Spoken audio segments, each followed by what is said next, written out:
All right, boom. If you didn't know, 21 Savage dropped an album last week called American Dream.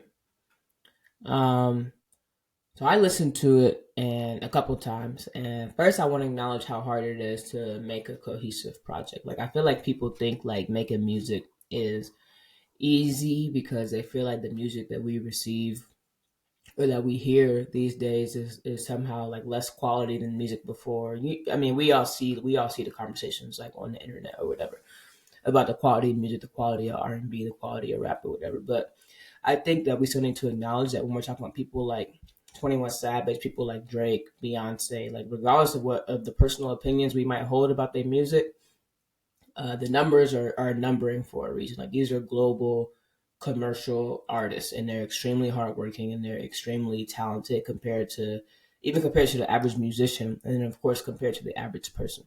So I want to preface everything I'm about to say with that, and I want to also say that I tend to be biased towards rap in general as a genre, and I definitely am biased towards Atlanta rap as like its own subsect of rap as a genre. So all of that being said, though, I ended up rating this album 2 stars out of 5.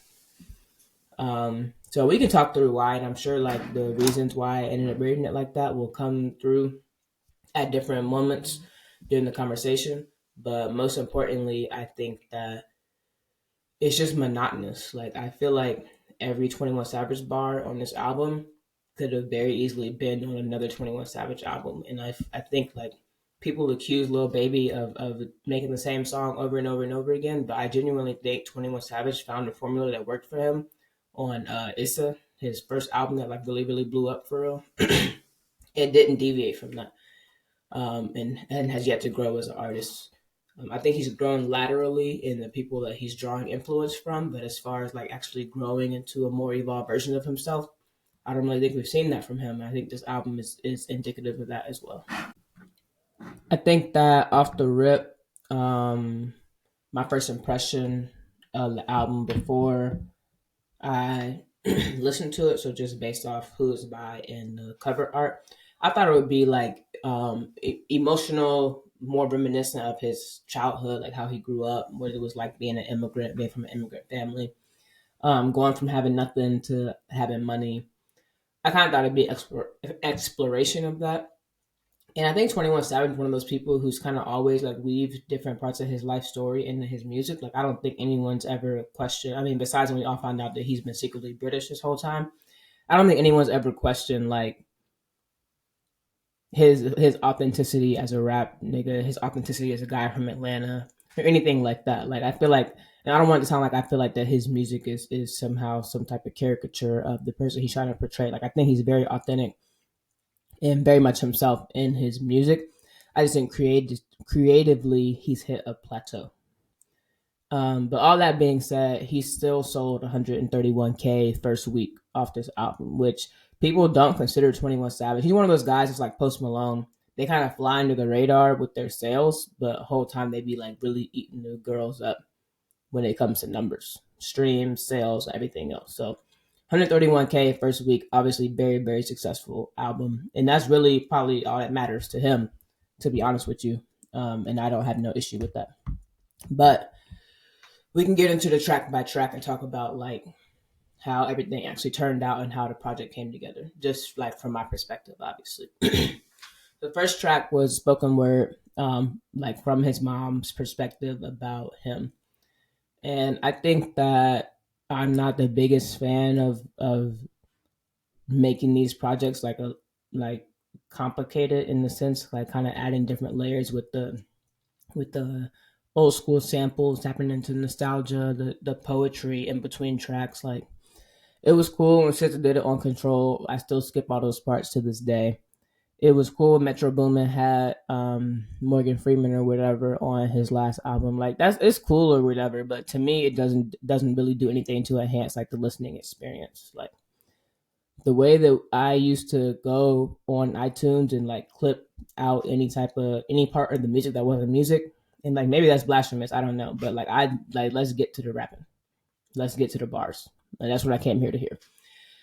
If I wanted to hear spoken word, I would go hear spoken word, but that's literally my personal opinion. And yes, I understand the connection between rap and poetry and how they basically the same thing, but at the same time, it's like I want to hear a rapper rapping. That's what I expect to hear when I put on your album. So yeah, so already I was like, okay, I kind of see what kind of path we're going down or whatever. And I really hate that he's used that type of stuff to show his creative development as opposed to just like rapping better, developing as a rapper as opposed to developing as a creative because that's what you're supposed to be, a rapper, right? The second track, he starts off personal and emotional lyrically, but his flow is the same flow we've been hearing. Like 21 Savage's cadence has not changed since 2018.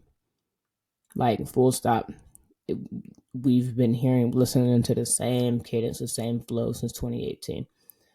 Um, and that's irritating to me because, like I said, I feel like he's putting a lot of time into other stuff creatively as opposed to developing as an actual rapper, like getting better bars, switching up his flow, just doing something that's different that we haven't already heard. I genuinely feel like if you heard one 21 Savage album, you heard them all. I don't think any artist wants their fans to feel that way. And I'm a huge 21 Savage fan. Like I already said, I'm biased towards Atlanta rap. But that's genuinely how I feel. Like I don't want to cap about that. I think overall the production of the album is giving Metro Boomin like he was definitely in the building when this album was created. He has a very unique way he likes to use samples. His beats obviously have their own little sound, and he's developed his own sound that's very prevalent throughout all of hip hop, obviously. So it's even Metro Boomin, and that's not bad. It's just that Metro Boomin has a signature sound when it comes to his production, and it's all over this album, and I think that's good. A couple of his songs stood out to me. Red Rum was 100% giving Drake. Like, it sounds like it could have been a Her Loss deep cut. All it was missing was a Drake verse for real. Like, 21 Savage kind of didn't steal Drake's flow, but you could tell that, like I said, Drake was in the room when that song was written and recorded. Like, that's very obvious to me.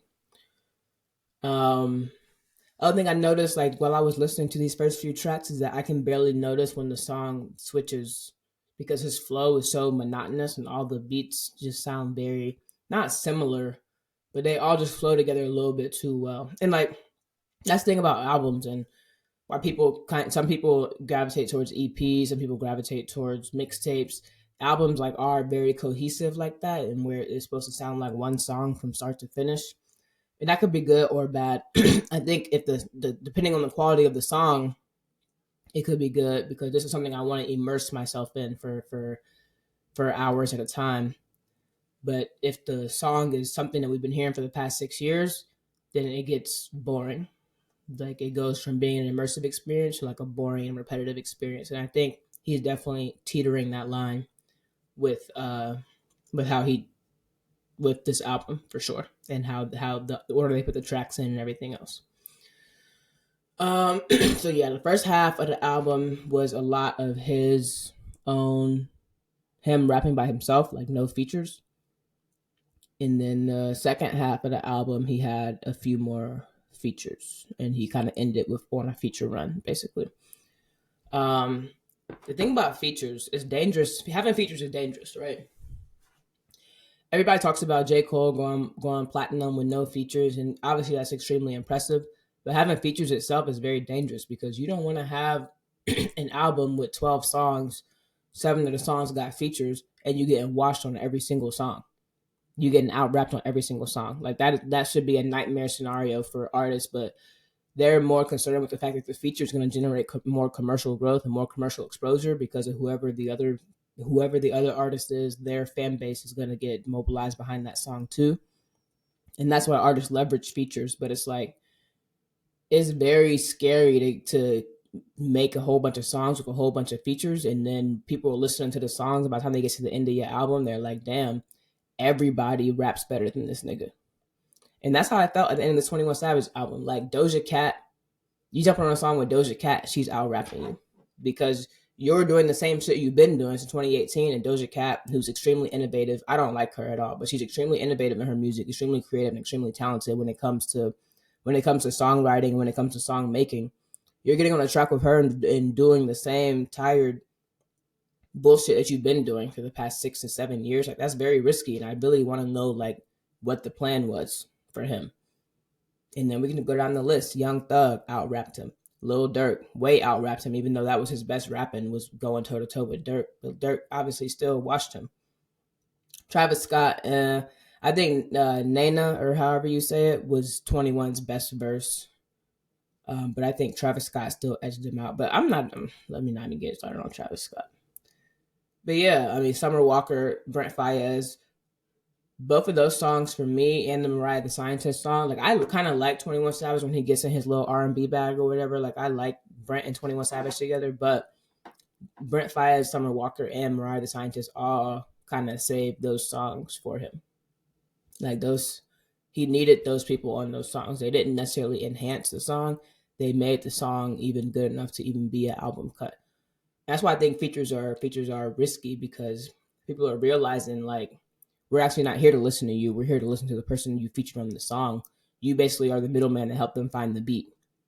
They made a song on your song that we all enjoy. We just got to sit through your part first before we could hear it. That's not good, right? Like, and that's not something that we want. I don't think anyway. But that's how I felt this whole experience for this song was. My favorite beat, I would say, was Red Sky. That shit went too crazy. Like, went too crazy.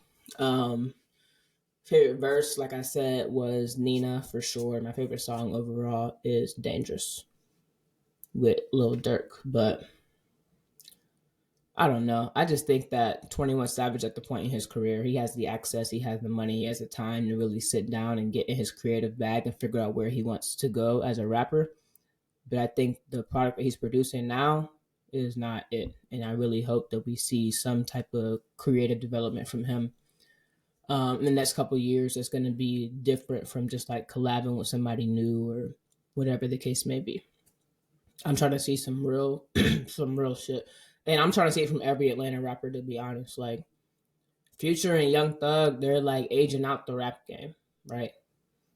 Like that's not who we can expect to get albums from like on a yearly basis anymore. Future hasn't dropped in 2 years. So like we need these younger folks to that kind of came up after them to step it up a little bit when it comes to the creative development. Like, please. But yeah, that's all. Thanks for watching. Thanks for tuning in to my YouTube channel. Be sure to like it, subscribe, share with your friends. If you have any opinion about anything I said, please leave it in the comments. Thank you.